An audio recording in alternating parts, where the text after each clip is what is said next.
you may notice a slight accent. I've been working on this for nearly 56 years now. I was actually born in southeast London, so if you look at my talk title, it says London to Lima.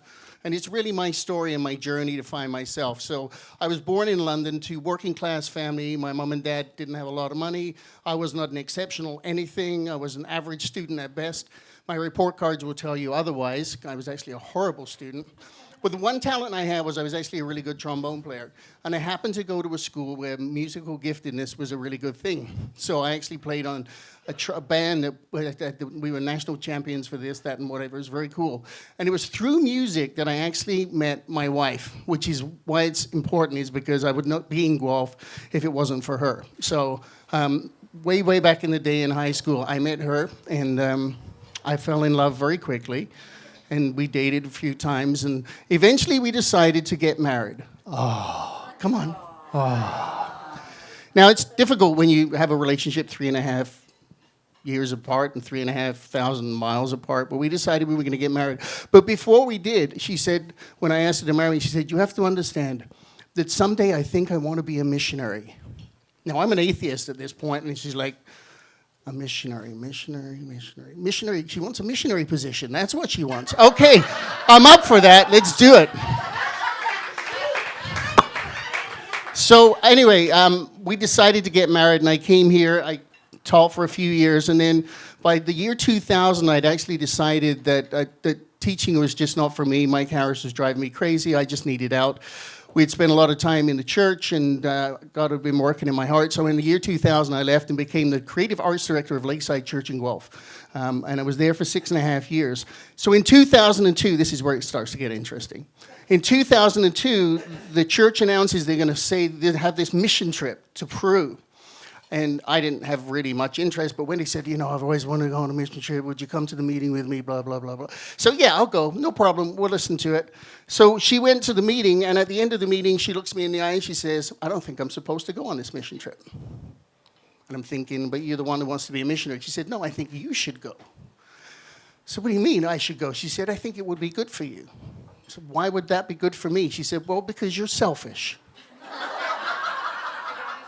And I thought, what? She said, you are a very selfish human being. I think it would be really good if you go. So I signed up and I went. And it was the most amazing trip I've ever been on. It was 2 weeks in the jungle. The first thing we did, flew into Lima, flew in another plane to a place called Tarapoto. Then we took a 2-hour bus ride into this little community, 2,000 people in this very small poor community, and we were helping to build a church there, and we were sleeping in tents in the school, and I hated every single minute of the first week because I was not physically fit. I wasn't really happy to be there. But slowly but surely, I started to meet people, and I started to understand their stories, and I started to get this real sense, and what I was doing was actually making a difference. And there was this one moment, I still remember it, Frank Valeriat and I, some of you may know Frank, we were there, and this lady, there'd been elections, and people had been writing graffiti on walls and support this person. So we got an angle grinder, and we actually ground all of this graffiti off of her house. And it was the most simplistic thing we could do. It didn't cost us anything. But my goodness, was this lady grateful. And it just came to me that, wow, if it's as simple as just doing some simple task like that to help someone, then that really makes a difference. So I went and came back, and my life was really changed. And so I went back to work at Lakeside and said, look, I really feel like I've got this call, and I want to do something with missions. So can I spend more time doing that? So they gave me permission to use 20% of my time there. Well, by 2006, this burning desire to help other people, this selfish guy had learned, was so powerful that I actually left the church and started an organization called iProjects. It's a registered charity. We have some very simple philosophies. We don't charge money for anything. We don't have a staff. It's very grassroots. We don't keep any of the money. All the money that comes in goes to help people. And I had no idea how it would go, how it would spin out. But I've lived my life for the last number of years in numbers. So here are some of the numbers. 11 are the number of teams that we're going to send this year to help other people. 13 are the number of abused children between the ages of 3 and 12 who live in the home that we built in the middle of the jungle, whose lives will be radically impacted because they don't have to worry about being abused. 32 are the number of kids that we've got in an after-school program in a place called Pacasmayo. We feed the kids lunch, we feed them dinner, we offer them homework help in the afternoons. It's a phenomenal program. 800 number of kids that we're able to feed on a weekly basis through our feeding programs.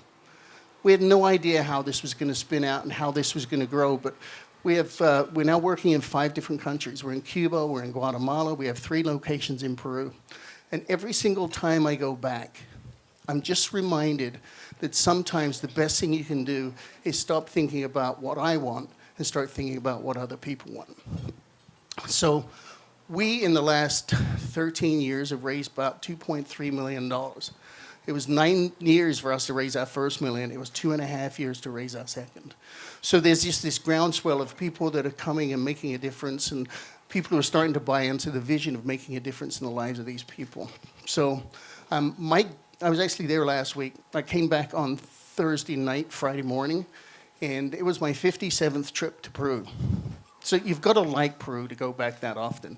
Especially because my wife will tell you every time I come back, I get eaten alive by bugs, and I scratch, and then I got festering wounds for days and weeks. And my legs are never good at the best of times, but when they're all pussy and stuff, they're really not very good. So, but it's just going back and reconnecting with people and understanding and seeing how their lives are being changed. And one by one, we're seeing kids whose lives are being impacted. And it all started with somebody telling me that I was selfish and that I needed to look beyond myself and that I needed to grow up and become the person that God called me to be. And so over the years, that's what I've tried to do. I don't know how many more years we're going to be running the ministry or how many years we're going to be doing the things we do, but we just really feel like we're making a difference in the lives of kids. We're making the lives in the difference of adults, and we're making a difference in the lives of families. So I don't know what your holy discontent is, what it is, the thing that drives you crazy, but whatever it is, I would just encourage you sometimes when you give rather than want to receive, you'll find that the giving part brings more joy than the receiving part. So I am just so happy and blessed and to be able to do the work that I do. And I just want to thank you for letting me share that with you today.